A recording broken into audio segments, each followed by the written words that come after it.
Hey, how's it going tonight, guys? It's your boy Z. I hope everybody is having an awesome holiday. Now, I wanted to bring up something. I'm not going to harp on it too much, but there was this picture that has been found in the trailer for Eisendrache, or Eisendrache, I guess. And it's of this giant robot. There's been a lot of debate. Is this a giant robot? Is it not a giant robot? I just want to give my opinion, but this isn't the full focus of the video, so don't worry about that. But in my opinion, it undoubtedly looks like a robot to me.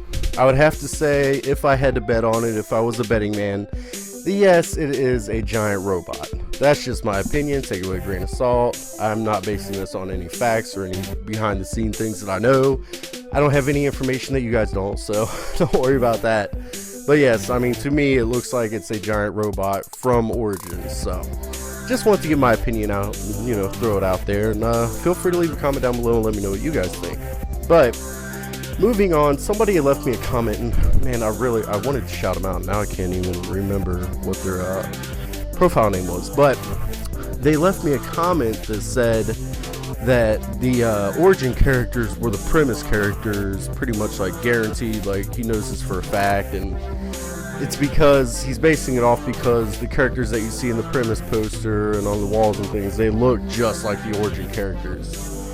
And if you notice, the World at War characters don't look anything like, well, I mean, you can tell they're the same characters, but they look way younger. They're younger versions of the premise. The World at War characters are older versions of the premise characters. All right, we'll put it that way. So, getting through all that, I'm not really sure what to think of this. If the origin characters are the same as the premise characters, that creates a real debacle because Treyarch has already said that they're bringing one storyline to a close. So if origin characters and premise characters are actually the same characters, not only does that mean that the origin characters are able to travel back through time, not hundreds but thousands of years. Now the ancient staffs are, the word ancient to me, it makes it sound like it's thousands of years old. And the staffs are ancient staffs. Now there's also speculation, reason to believe, that the premise characters or / origin characters, if you believe they're the same, were the original wielders of these staffs.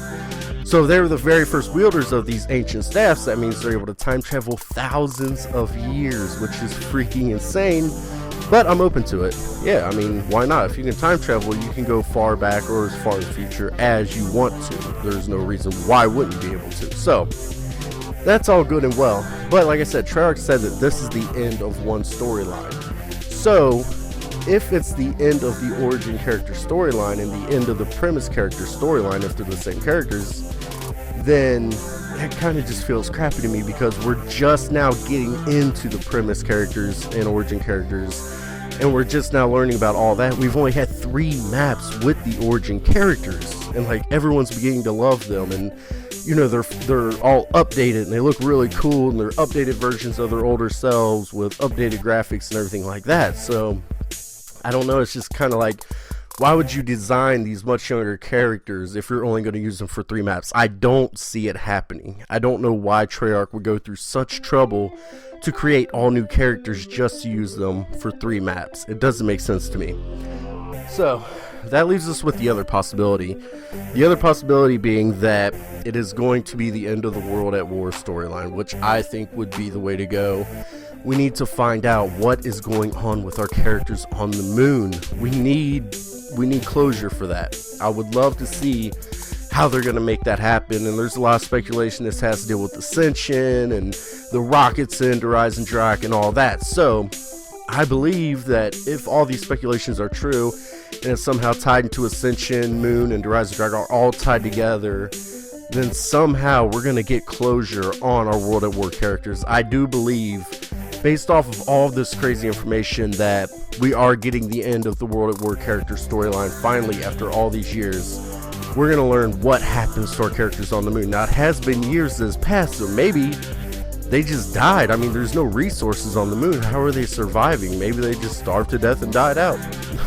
I mean, who knows? There's no way for them to get back to Earth. I mean, they could teleport, use the teleporter to get back to, Groom Lake, but who knows where Groom Lake is. A lot of people believe that Groom Lake is now just a piece of Earth floating out in space. So again, there will be no resources out there for them to survive off of. So But either way, I do believe that if all of this is true, if the origin characters and the premise characters are the same characters, I think we'll see an Into the World at War storyline. So that's a lot to take in, but I want to just give you guys my opinion. And like I said, I don't want to harp on that whole giant thing because there's other channels that can cover that and that are going to cover it. And I try to do more original content here. So let me know what you guys think about all this, though. I love seeing all the comments and letting me, know what everybody thinks about all of this. And it's very fascinating to me. So I really hope you guys enjoyed the video. And as always, thank you for watching. I am the one and only Z. Bye-bye.